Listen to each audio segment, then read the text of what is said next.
혼인, 가정과 교회, 김홍전.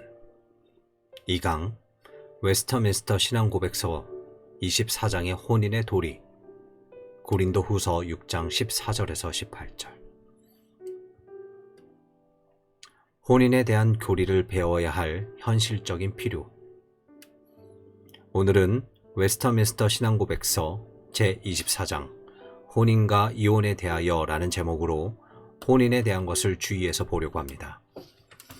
혼인에 대한 성경의 교리를 여기서 전부 다 차례차례 논하려는 것이 아니고 신앙 고백서의 혼인에 대한 부분을 이야기하고 우리가 지켜야 할 것이 무엇인가 이야기하고자 합니다. 혼인에 대해서는 과거의 창세기를 공부하면서 하나님께서 에덴 동산에서 아담과 하와를 지으시고 서로 배필이 되게 하신 것을 다룰 때 배웠지만 이후에도 다른 시간을 내서 혼인의 문제를 다시 이야기하겠습니다. 오늘은 웨스터민스터 신앙고백서에 있는 필요한 것들을 말씀드리겠는데 그 까닭은 우리 교회가 웨스터민스터 신앙고백서를 우리의 신앙고백으로 받고 있고 또 그것에 따라서 교회 정치도 하는데 우리 교회에 여러 가지 형편에 처한 사람들이 있어서 혼인에 대한 문제가 일어나게 되니까 그 혼인을 두고서 먼저 우리 교회의 교리는 어떤가를 알아보는 것이 좋을 것으로 생각합니다. 여기 토론토 성약교회에서는 아이들이 벌써 커서 나이가 20대가 되어서 앞으로 혼인을 생각할 나이입니다. 보통 혼인으로 들어가기 전에 처음에는 사귀고 사귄 다음에 혼인하기에 적당한지 여부를 정하게끔만 그때 마음 가운데 어떤 크레이테리아, 즉 판단의 표준이나 척도가 있어야 할 것인데 막연하게 하는 것보다 교회에서 신조로 확고하게 세운 것들을 먼저 아는 것이 좋겠고 또 그런 현실상 필요도 있어서 말씀드리게 된 것입니다. 신도계 요서, 즉 신앙고백서 제24장의 처음 세 항목을 우리가 잠깐 보고자 합니다. 대개 충실히 번역하느라 한 것인데 다음과 같이 되어 있습니다. 제24장 혼인과 이혼에 대하여 제1조 혼인은 한 남자와 한 여인 사이에 이루어져야 한다. 어떤 남자든지 동시에 한 사람 이상의 아내를 가지든지 한 여인이 한 사람 이상의 남편을 가지는 것은 모두 비합법이다. 제2조 혼인은 이 아래 목적을 위하여 제정되었다. 즉 남편과 아내가 서로 돕기 위해서요. 합법적인 자손 번식으로 인류를 증가하기 위함이요. 거룩한 시로서 교회를 신장케 하기 위함이요. 불결을 방지하기 위함이다. 제3조 모든 유의 사람이 각각 자기의 판단으로 자기 혼인을 결정할 수 있는 사람은 혼인을 하는 것이 법에 맞는 일이나 그러면서도 그리스도인은 오직 주 안에서 혼인하는 것이 그 의무다. 그러므로 참된 개혁신앙을 고백하는 신자로서는 불신자나 교황, 지지자나 기타의 우상, 용인자와 혼인할 수 없다. 그뿐만 아니라 하나님께 속한 사람이 어떤 악명 높은 생활을 하는 사람과 혼인하거나 혹은 멸망받을 이단을 지지하는 사람과 혼인하거나 함으로써 그 생활에 부당한 멍해를 매는 일이 있어도 아니 된다. 넷째 항목은 이혼에 관한 이야기입니다. 넷째 항목은 성경에서 그만 혈족 혼인이라는 것은 절대로 안 된다는 것을 이야기했습니다. 다섯째, 여섯째 항목도 이혼에 관한 문제인데 그것은 지금 그렇게 급한 문제가 아니므로 우선 먼저 세 항목에 있는 것들을 우리가 주의해서 보아야 할 것입니다. 제1조는 지금 세상에서 물론 다 알고 있는 일입니다. 껍데기로는 다 알고 있는 것 같지만 음성적으로는 이런 중언이 자꾸 시행되고 있습니다. 첫째, 여기 보면 한 남자와 한 여인이 서로 혼인하는 것이지 한 남자가 두 여인과 혹은 한 여인이 두 남자와 혼인하는 것이 아니라고 했습니다. 동시에 혼인하는 경우입니다. 이것이 동시가 아닐 때는 가령 하나가 죽었으면 그 법에서 벗어나는 것입니다. 예를 들어 한 여인이 과부가 되었다면 다른 남편의 법에 매이지 않고 다 벗어났으니까 혼인을 하더라도 그 여인을 음부라고 하지 않습니다. 그러나 그런 사람도 반드시 믿는 사람하고 혼인하라 주 안에서 할 것이니라 하는 말이 붙어 있습니다. 이렇게 한 남자와 한 여인으로 혼인을 이루어져야 하는데 오늘날에도 소위 일부 다처의 제도를 그냥 묵수하고 나가는 사람들이 있습니다. 특별히 근동에 있는 베두인들이 그렇습니다. 베두인의 생활 특성의 하나가 일부 다처입니다. 그러나 동양의 티베트 같은 나라에 가면 일부 일처다부를 볼 수 있습니다. 한 여자에게 남편이 여럿 있습니다. 그런 것이 아직도 시행되고 있고 전통으로 내려오고 있는데 그런 것은 다 비문명적일 뿐만 아니라 하나님 앞에 죄악입니다. 혼인은 한 남자와 한 여인 사이에 이루어져야 합니다. 그러므로 한 남자가 일부 다처 제도를 따라갈 수 없고 한 여인이 일처 다부 제도를 따라갈 수 없다는 것은 아주 명백한 이야기입니다. 물론 어떤 법적인 등록을 해야만 꼭 아내가 되는 것은 아니고 마음 가운데 아내다, 남편이다, 서로 그렇게 작정하고 서로 그렇게 하기로 약속하고 나가면 벌써 내외가 되는 것입니다. 그러나 사이가 험악함으로 만일 그렇게 하기로 하면 요새 무슨 결혼에서 어지러운 결과를 초래하고 말 것입니다. 가령 시험 결혼이라는 것도 있어서 좀 살펴보고 적당하면 계속해서 같이 살고 부적당하면 그냥 부담 없이 헤어지자. 만일 그렇게 않고 혼인 예식을 정식으로 하고 등록을 한다면 아내로서 남편으로서 의무가 다 있어서 갈릴 때는 누가 위자료를 얼마 내야 한다고 하면서 법정에서 시끄럽고 귀찮은 일을 해야 하니까 그런 번거로운 일이 없도록 해야겠다 하며 사람들이 교묘하게 여러 가지 제도를 꾸며냅니다. 그 사람들은 그것이 제도가 아니라고 하고 숨어서 하는 일이지만 그러나 많이 퍼져나가는 까닭에 제도가 되는 것입니다. 이렇기 때문에 우리는 사실상 이 조문이 우리에게 강조하는 거룩한 법에 따라 혼인에 임해야 할 것입니다. 우리 교회는 아직도 엄격하게 웨스트민스터 신앙고백서의 정신과 가르침에서 서서 나가지만 지금 세계 많은 교회가 옛날에 만든 1640년대 이 신앙고백을 그대로 지키지를 않습니다. 예를 들어 이혼에 관한 문제도 극히 제한되어 있는데도 요새는 이혼을 아주 쉽게들 합니다. 국가는 현실을 토대로 하여 지킬 수 있는 법을 내는 까닭에 준수할 수 없을 정도의 까다로운 법을 못 만드는 것입니다. 이렇게 해서 국가의 법이 한층 내려가면 교회도 얼마 동안 버티는 듯 하다가 적용할 때는 슬그머니 한층 내려서 적용을 합니다. 이런 것들이 결국에 가서는 일부 다처 혹은 일처 다부가 되고 그렇습니다.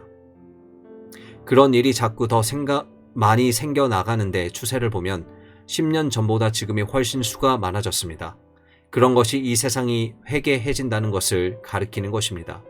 우리가 과거를 돌아볼 때 하나님께서 진노하시사 전 세계 혹은 부분적으로 국가를 멸망시킨 현저한 예 두 가지가 있습니다.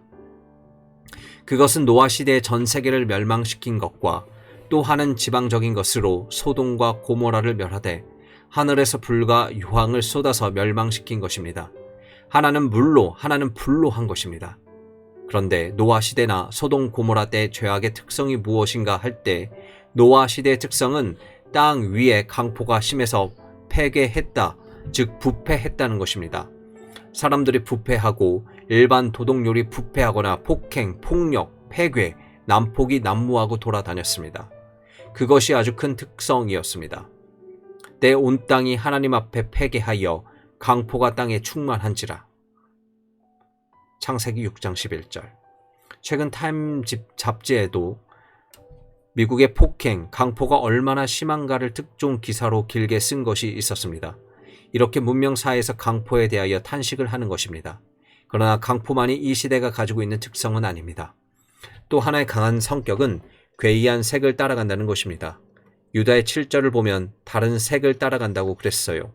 그것은 음란한 것을 말하는데 아주 변태적입니다. 변태적인 음란이 또 하나의 특성입니다. 그것이 소돔 고모라의 특성이었고 그것 때문에 소돔 고모라는 하늘에서 불이 내려서 멸망당했는데 지금 시대의 특성의 하나의 강포에만 그치는 것이 아니라 괴이한 색을 쫓아가는 음란입니다. 이런 것들이 이 시대적인 성격에 두드러진 현실입니다. 그런데 이러한 도덕의 타락과 부패는 앞으로 더 심해질 것이지 그냥 점점 나아질 일은 아닙니다. 더 개선된 신선하고 아름다운 세계를 사모하여 나가는 일이 점점 적어질 것입니다. 세기가 이와 같은 죄악의 특성을 가진다면 교회도 차례차례 물들어 갈 것입니다. 그리고 그것은 21세기의 성격이라는 것이 어떻게 될 것인지를 짐작하게 합니다. 호기심으로 다음 세기를 짐작하는 것이 아닙니다. 그리고 그런 일들이 남의 일도 아닙니다. 우리의 자녀손들은 이제 차례대로 21세기에 들어갈 아이들입니다. 그러한 세계 속으로 들어가서 살아가야 할 후세들입니다. 이런 아이들 속에 확고한 원칙이 서 있어야 하고 판단의 척도가 있어야 하고 그것으로 판단해서 아닌 것은 버리는 용기와 신앙이 있어야 합니다. 어려운 시대가 되면 그만큼 더 신앙의 용기를 요구합니다. 이렇게 어려운 세계의 현실은 그 속에 살고 있는 사람들에게 정신 차려서 신앙으로 잘 극복하고 나아가기를 요구하는 것입니다. 이런 사실들을 생각하면 하나님 말씀의 원칙들이 아이들 속에 살아 있어야 하는 그것이 현실상 문제에도 당장 상관되는 일임을 알 수 있습니다. 예를 들어 나이가 20대가 되면 필연적으로 자연스레 이성과 교제를 하게 될 것입니다. 과거에는 같은 학교에 다닌다든지 같은 직장에 있게 된다든지 해서 그냥 한 학생인가 보다 한 직원인가 보다 생각하고 나가지만 나이가 먹어 그 사람이 변화되면서 필연적으로 그냥 학생이 아니라 이성으로 학생이요 직장에서 그냥 직원이 아니라 이성으로서 직원이 됩니다.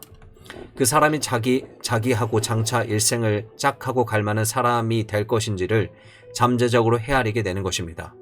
그렇게 친구를 사귀게 되는데 이 나라 캐나다 사이의 풍습대로는 저희들이 잘 사귀어서 부모에게 적당한 사람을 소개해 주는데 저희들이 사귄다는 것을 못 사귄다, 사귀어서는 안 된다고 할 수 없을 것입니다. 그럼 사귀기는 사귀되 어떻게 생각해야 할 것인가? 제2조 혼인은 이 아래 목적을 위하여 제정되었다. 남편과 아내가 서로 돕기 위해서요. 합법적인 자손을 번식하여 인류를 증가케 하기 위함이요. 거룩한 씨로서 교회를 신장케 하기 위함이요.